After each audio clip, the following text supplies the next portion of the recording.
The grand chandeliers sparkled above polished marble floors as the golden doors of the Royal Oak Country Club opened. Men in custom suits and women in evening gowns stood near the entrance sipping champagne, murmuring polite pleasantries over the slow rhythm of a live jazz quartet. The room shimmered with wealth. Names here weren't just names. They were legacies, printed in gold on business buildings, whispered in political rooms, and spoken in the top-floor boardrooms where lives were shaped or shattered. A sleek, black Mercedes rolled up to the valet. From the back seat, Thomas Whitaker stepped out, tall, sharp-featured, and commanding. He was dressed in a tailored Armani tuxedo that matched the elegance of the high society event he was hosting. He was a man who had turned iron and grit into gold and dollars. A billionaire, not by inheritance, but by obsession, sacrifice, and control. Everything about him said power, and people felt it before he even spoke. But today, he wasn't alone. A boy's hand peeked out from the open car door. An 8-year-old child with bright eyes and a soft, complex expression. This was Eli, Thomas's son. The boy didn't walk. He couldn't. Eli had been wheelchair-bound since birth due to a rare neuromuscular disorder. While his father built empires, Eli watched the world move past him, fast and unattainable. Thomas moved forward, shaking a few hands, nodding politely at a few senators and CEOs. He didn't like distractions, and he certainly didn't invite emotion into these gatherings. They were meant for business donations and image maintenance, nothing more. Eli, wheeled gently by a personal aide, followed closely behind. But as usual, he wasn't noticed, not really. It was as if he was an accessory to the billionaire, a quiet, delicate brushstroke on the portrait of a powerful man. Inside the ballroom, the staff moved elegantly across the polished floors. Every waiter, every hostess had been selected with precision, professionalism, cleanliness, composure. And among them was Amara Johnson. Amara was not the type the club normally hired. Young, black, and unapologetically herself, she had fought hard for this opportunity. With a mother who cleaned houses and a father who disappeared before she was born, Amara grew up learning how to speak gently and walk proudly in rooms that weren't made for her. Her resume had been stacked with restaurant jobs, catering gigs, and enough experience to work anywhere. But she knew the truth. Her skin spoke before her words did. She had been rejected more times than she remembered when her applications made it past the email stage. But this time, a sympathetic manager had given her a shot hours before the event. She wasn't part of the usual staff rotation. She was told to just blend in and make no noise. Amara didn't expect kindness tonight. She came here to move fast, stay invisible, and go home. But fate had another story waiting. As she passed one of the large circular tables near the heart of the ballroom, she noticed Eli before she saw his father. His eyes weren't on the shimmering ice sculptures or the chatty crowd. His eyes were on the dance floor, where couples glided effortlessly, spinning in sync to the velvety saxophone hum. One of Amara's fellow waiters nudged her, whispering about table numbers. But she hesitated. There was something about the boy's gaze. Curious, yearning, heavy. She stole a glance toward the man beside him. Thomas. Cold, unreadable. Everyone knew his face. Forbes had printed it enough times. His eyes caught hers for a fraction of a second, and in that moment she felt it. The power, the control, the silent belief that he had nothing to learn from people like her. He didn't nod, didn't blink, just looked through her. That stare wasn't uncommon. Amara had seen it in banks, in interviews, at shopping malls where she was followed for no reason. A look that said, "You don't belong here." A look that weighed more than words ever could. Still, she carried on. Later in the evening, during a break near the dessert table, Amara held a tray of sparkling water, scanning the room for signs of need. That's when she saw Eli again, his small fingers tapping against the wheel of his chair. His mouth moved, a quiet hum, and his gaze, still locked onto the dancers. Something tugged at her heart, deep and sudden. She moved toward him cautiously.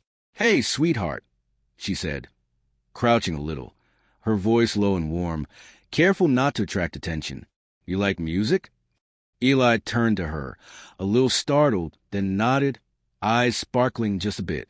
"You ever been out there?" she asked, motioning toward the floor. He shook his head. "My legs don't work," he said flatly, as if memorized from years of repetition. Amara smiled, and it wasn't pity. It was understanding. "Well, you don't need legs to feel the music," she replied softly. "You just need a little courage and someone to hold the rhythm with you." "Do you dance?" he asked. "Only when no one's watching," she grinned. At that moment, Thomas looked up. He watched Amara kneeling in front of his son, whispering something. His eyebrows tightened. She was too close, too familiar. He started to rise, but paused when he noticed something unusual. Eli was smiling, not slightly, not politely, really smiling. The kind of smile Thomas hadn't seen in months, maybe years. The kind of smile that didn't need words because it belonged to something true. The music shifted to a slower tempo. The ballroom lights dimmed slightly. Couples clapped and danced in harmony. Amara stood up and whispered, "Would you like to try?" Just once. Eli stared. His hands gripped the chair arms. "You and me," she said, placing a gentle hand on his. He nodded. Before anyone could stop her, before doubt crushed her courage, Amara carefully began to wheel him toward the edge of the dance floor. She moved slow, steady like poetry in motion, and the whole room froze. Eyes turned, mouths whispered. Thomas watched like a man standing in a storm he couldn't control. One hand clenched around his whiskey glass. A black waitress, touching his son, wheeling him onto his ballroom floor. This wasn't part of the script. In that moment, Amara felt it all. The heat of judgment on her neck. The invisible knives of assumptions being thrown at her from every table. But she didn't let go. She reached for Eli's hands and started dancing with him. Guiding, swaying the rhythm into his arms like she was painting music onto the air around them. Eli laughed. Not loudly, but wholly. And that single laugh cut through the tension of the room, like a thunderclap against a brittle sky. Guests were silent. Thomas was still. Amara looked down at the little boy, saw his cheeks lifted, his joy untethered. And in that very fragile, beautiful moment, she didn't just help someone dance. She helped him feel what it was like to fly. And nothing in that room, no tablecloth, no necktie, no title or tax bracket, could take that away. The entire ballroom had fallen into a strange, stunned silence. Not even the clinking of champagne glasses, nor the careful murmurs of the elite, could break the stillness that followed. All eyes were transfixed on one delicate scene playing out at the edge of the dance floor, a moment so unexpected, so out of their carefully curated world. It felt almost surreal. Eli Whitaker, the son of the richest man in the room, was on the dance floor, smiling, not accompanied by a tutor, not pushed around by a nurse, not held back by his wheelchair, but truly seen, moved, and carried by the gentle, loving hands of a black waitress whose name none of them even knew. Thomas Whitaker stood at his table. He hadn't said a word yet, but his silence weighed more heavily than any outburst ever could. To him, every action in the public eye was calculated, controlled, crafted for optimal positioning, his brand, his image, his son's condition, all part of a narrative designed to inspire respect on the surface, yet keep real vulnerability locked behind iron gates. But this wasn't part of the script.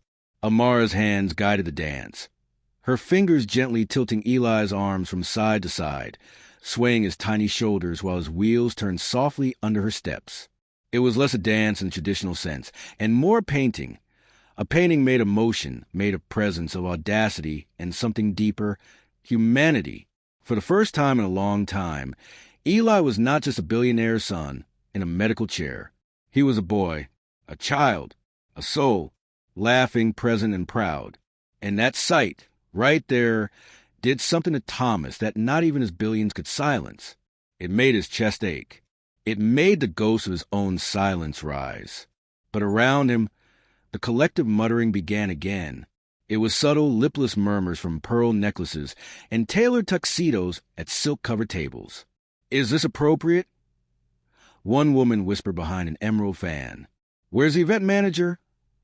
asked a man near the stage, jaw tight. "Who hired her?"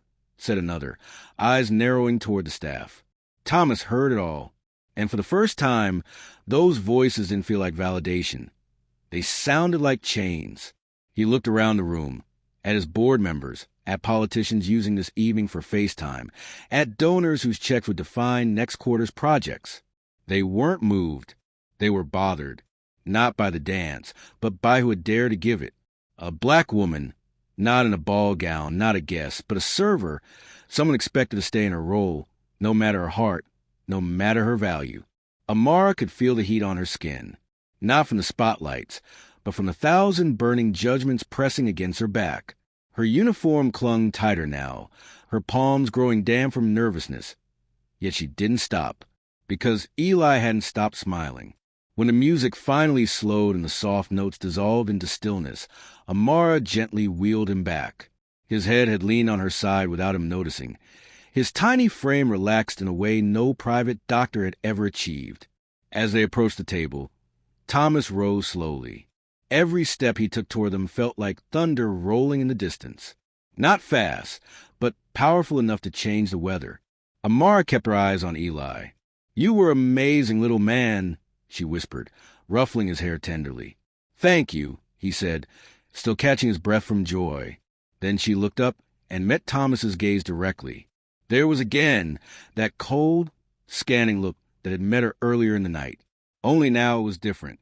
Not softer, just less certain. Thomas didn't speak. For a long 5 seconds it felt eternal to everyone who watched. He stood inches from her, eyes locked, the air heavy with 1,000 possible outcomes. And then, softly, with no fanfare, he said, "Why did you do that?" There was no anger in his voice. Just question, as if he wasn't used to things beyond control and calculation. Amara's heart pounded in her chest like someone had hit it with a mallet. She feared this would be the end of her shift, or perhaps her dignity, but she still held her ground. "I did it because he looked like he needed to feel free," she said quietly. "No child should have to sit through life watching it happen without them." Thomas swallowed hard. "You didn't ask," he added, his tone cool, protective, perhaps still calculating. "No," Amara replied gently. "I didn't ask. I just saw him, and he mattered more than permission in that moment." Something flickered in Thomas's face. A twitch of the jaw, a brief tightening under his eye. Behind him, the murmurs grew. Somewhere, security glanced at one another, unsure if they should intervene now or wait.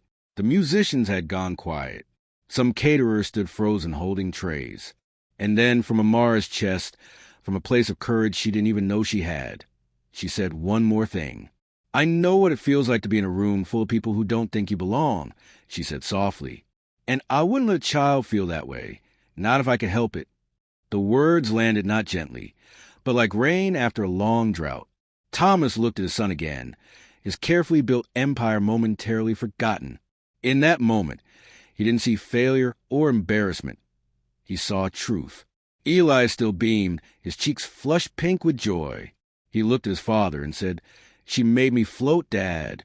The words cracked something inside the billionaire. It wasn't just that his son had danced. It was that for the first time, someone had dared to see the boy behind the medical file, behind the legacy, behind the control.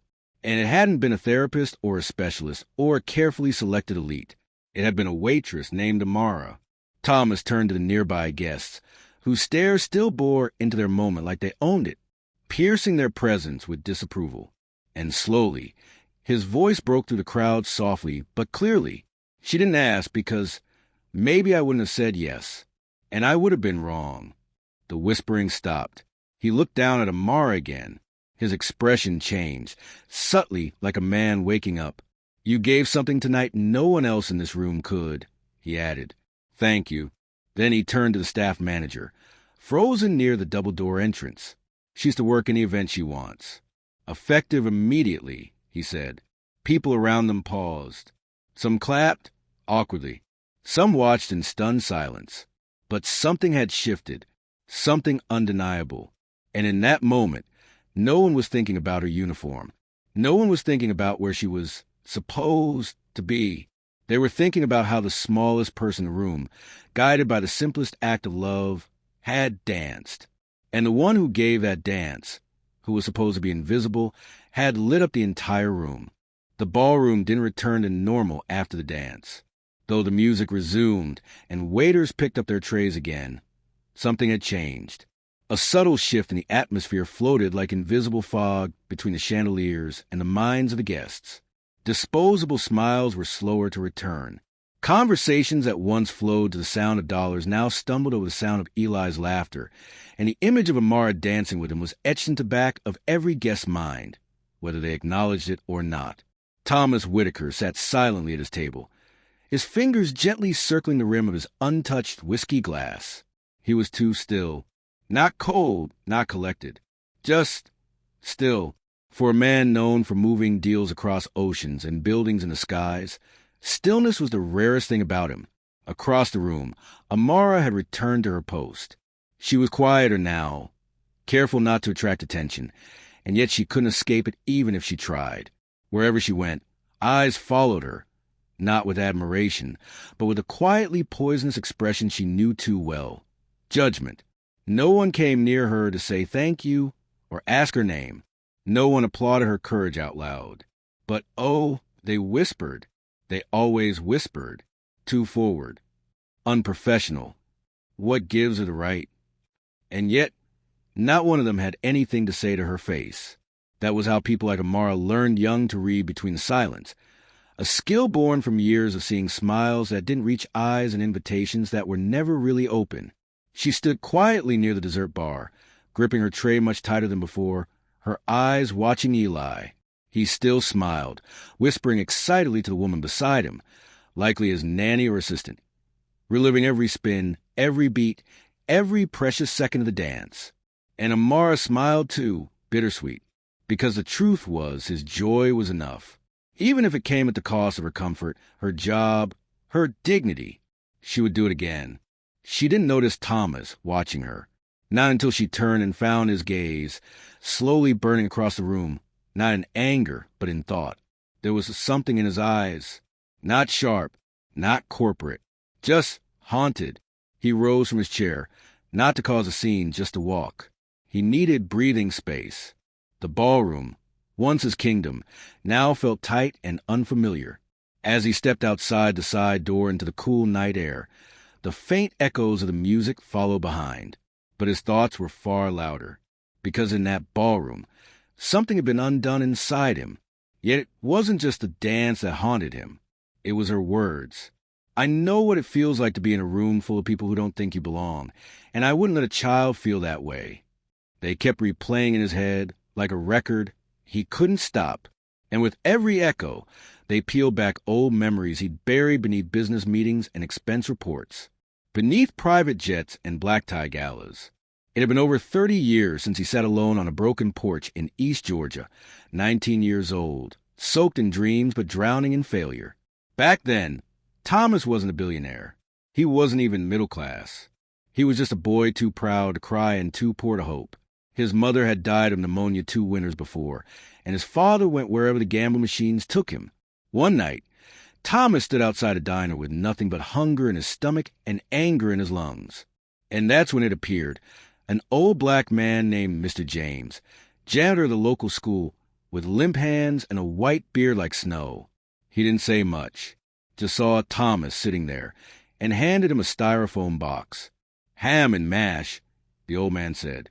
Make no promises, son, but eat first. Thomas never forgot that night, because Mr. James didn't ask for gratitude, didn't make a speech. He just gave. And that meal carried him through the darkest week of his life, until he found the temp job that would become his first stepping stone to everything. But somewhere along the way, as money built around him like armor, that part of him had shriveled. The kind part, the reaching part, the part that accepted help and gave it in return.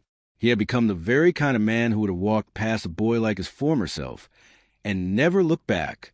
And now, tonight, a young black woman with nothing but dignity and hands that carried compassion more skillfully than any investor carried contracts, had shattered that armor in front of an entire ballroom, not to bring him down, but to lift his son up. That truth, it beat through his chest like a hammer. And then came the guilt. He hadn't moved when Eli smiled. He hadn't clapped. He hadn't shouted a thank you. He had just watched, frozen, like a man afraid of a mirror. Because Amara hadn't just danced with Eli. She had exposed Thomas. Exposed that in all his wealth, all his power, he had failed to give his son what a stranger did without hesitation. Pure joy. It hollowed him, not in shame. In awakening, the door creaked behind him. A soft voice broke the silence. "Mr. Whitaker, they're preparing dessert. Would you like to return now?" He turned to see the event coordinator, smiling cautiously. "No," he said gently. "Not yet." His voice was softer than usual, lighter. He looked across the parking lot, where the night stars blinked with sharp indifference. And then he said, with a hesitation that betrayed how deep it ran, "Send the staff in for dessert. All of them. They deserve the end of the night, too." The coordinator blinked. "All staff, sir. They've worked just as hard as anyone else here, if not harder." And then, after a pause, "Also, I want to speak with the young woman, the one who danced with my son." The coordinator nodded, confused but silently grateful for something she didn't fully understand yet. As Thomas returned slowly to the ballroom, the music played on, but the song this time felt different. It wasn't a waltz. It wasn't jazz. It was the quiet hum of something real stirring in the air.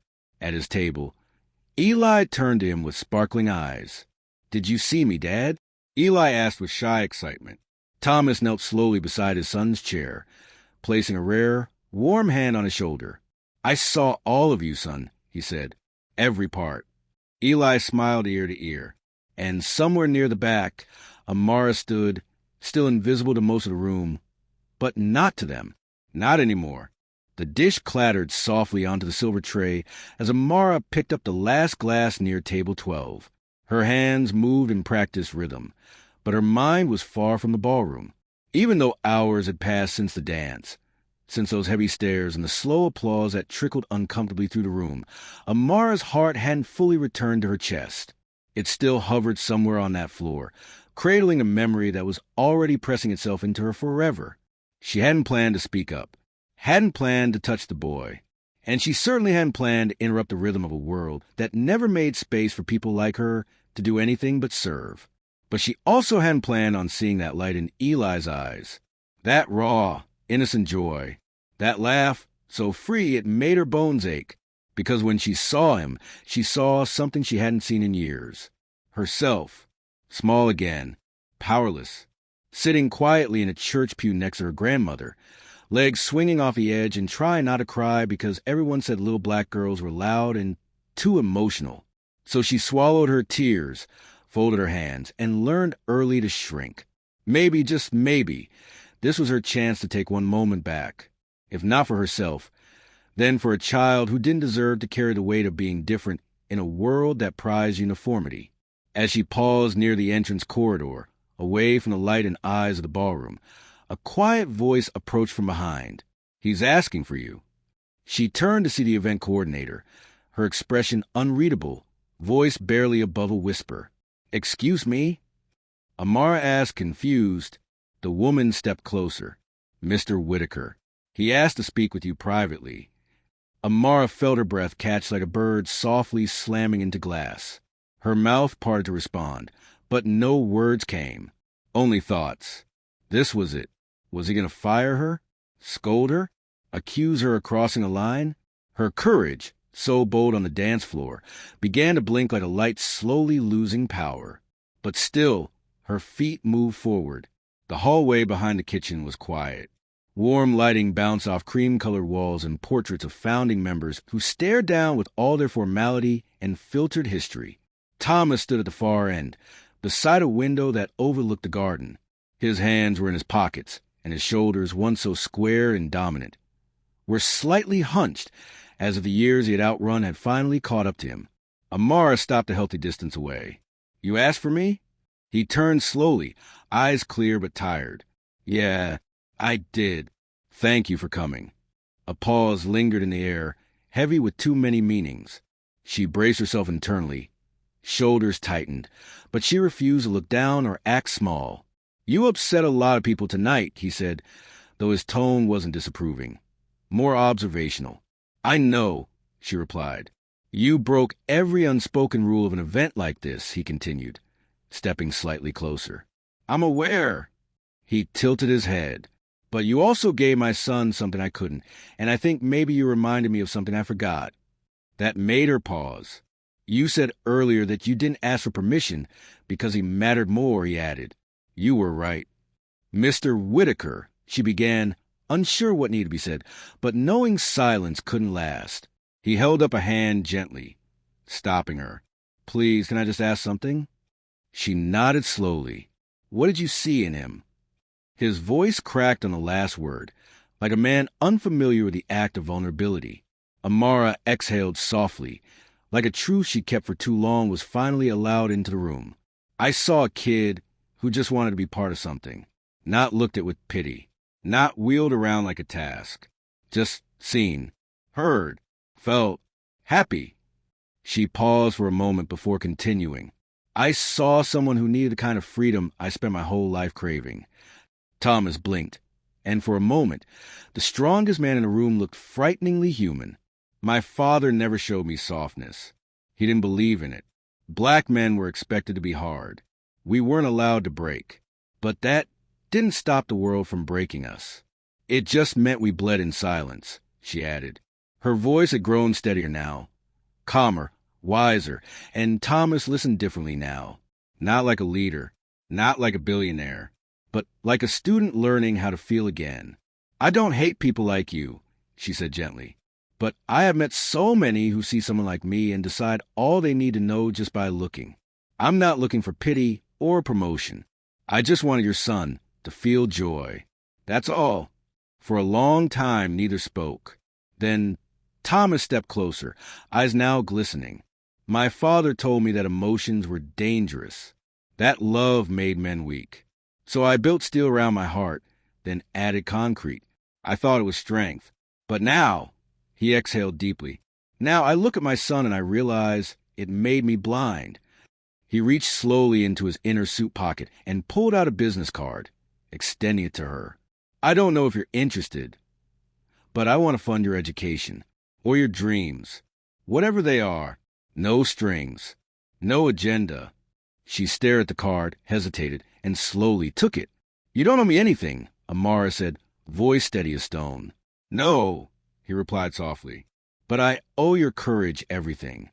The words hit her in a way she didn't expect. Her walls, so mature and practiced, slipped just slightly in that moment. I've had to fight hard to believe I even deserve kindness, she whispered, eyes misting. That I deserve to take up space. Thomas nodded, understanding more now than he'd ever admit. You deserve the whole floor, he said quietly, not just the edge of it. They stood in mutual stillness for a beat. No applause, no performance. Just two souls who had learned the hard way that life does not often extend grace unless it's torn from the hands of power. Back inside the ballroom, laughter floated through expensive wine and polished silver, oblivious of the deep reformation beginning to take shape just outside its walls. But in that hallway, kindness stirred something far more powerful than pride.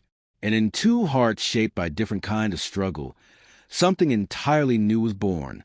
Not forgiveness, not solutions, but the first fragile thread of understanding.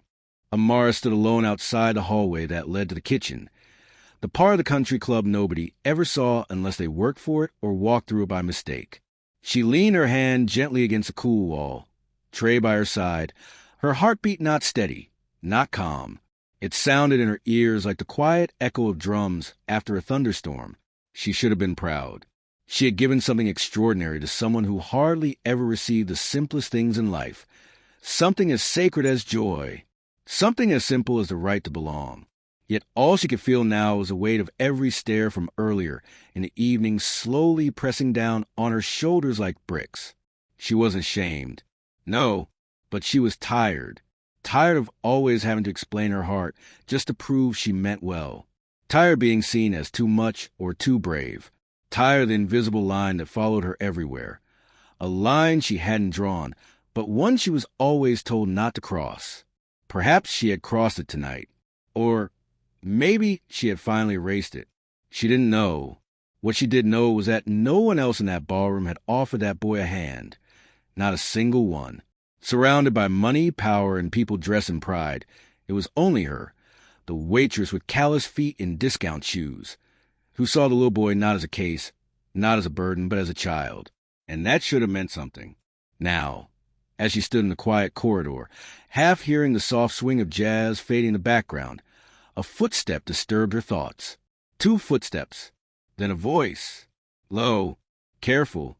You have a few minutes? She turned gently at the voice she recognized instantly, but had hoped would perhaps just forget her. Thomas Whitaker, the billionaire, the father. He stood, this time not like a tower casting long shadows, but more like a man holding something delicate in his chest. Something he wasn't sure how to carry yet. Amara didn't answer immediately. Her silence, though calm, was full. So he continued, I don't usually call people back like this. Especially not in the middle of, well, everything. Especially not servers, right? She asked softly, her tone not bitter, but honest. He didn't flinch, which surprised her. You're right, he said. I don't. But tonight, I'm trying to understand.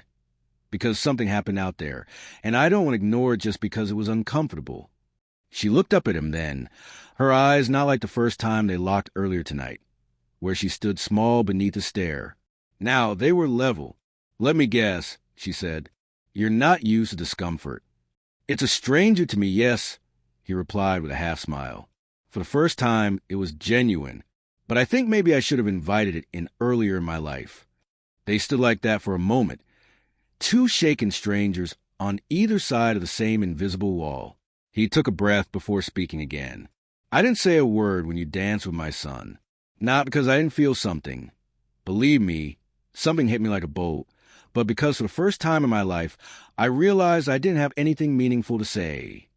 That might be the truest thing I've heard in years, Amara said, folded her arms carefully, keeping poised. He smiled again, but this time it carried a thread of pain. I've always tried to protect Eli from the world. But looking back, I think I protected him too much from living. I built walls instead of bridges. I gave him perfect medicine, perfect care, perfect staff. But not one of those things made him smile the way he smiled tonight. Amara said nothing, just listened. Sometimes, kindness is letting someone hear their own truth out loud. I guess I came here to say thank you, he said quietly. And I'm sorry. She blinked, not because the words shocked her, but because they sounded real, not polished, not PR trained, just human. He went on, you shattered something in that room. A space that doesn't like being cracked open. These people, that system, this gala, me, we operate on silence, on roles. We spend our lives dressing wounds with diamonds, pretending power replaces personhood. But tonight, he looked away briefly, then met her eyes again. Tonight, you reminded me that no title, no money, no legacy will ever replace love. There was a long moment when neither said anything. The quiet felt almost heavier than the ballroom noise. And then, softly, Amara spoke. Do you know the worst part about growing up black in America, Mr. Whitaker? She asked, not out of anger, but offering a truth he'd never heard. He shook his head slowly. It's having to constantly prove you're worth basic kindness, not greatness, not brilliance, just space. Just being allowed to exist without needing to impress or explain or apologize for being. Thomas dropped his hardened gaze. That truth settled, not loudly, not rudely, but like gospel finding an empty church. I saw your son tonight, and I saw someone who deserved joy, not after earning it, but just because he was alive. That's what we all deserve. And I couldn't let that moment pass just because the room said I didn't have the right. Thomas looked up at her with new eyes. He wasn't seeing her as a black woman, or a server, or a staff member disrupting his night. He was seeing her as the most important thing one human can ever be to another, a mirror. I never intend to hurt him, Thomas said, guilt inching through his voice. I know, she replied softly, but pain doesn't usually ask for permission. And sometimes the people with the best intentions still cause the longest silence. He nodded slowly. For a man who built towers, he had finally realized the value of ground level. Look, he said carefully, I don't want this moment to just be an anecdote, or worse, a social media clip. I want to do more. For you, for people like Eli. Maybe you can help me? Amara raised an eyebrow. Help you how? I want to fund spaces that create joy where money usually builds excuses. Dance studios, community centers, whatever you believe in. She studied him for a long time. I'm not a charity case. I know that, he said quickly. I have plans, dreams, goals. Then let me invest in them. And this doesn't wipe away what happened tonight. Nor should it, but maybe it helps shine light on it. She smiled softly at that. And that was enough. He extended his hand, not as a billionaire, not as a savior, just as a man. And she shook it. That room may never fully remember their handshake, but Eli would remember the dance. And Thomas, for the first time in his life, would remember what it truly meant to be moved,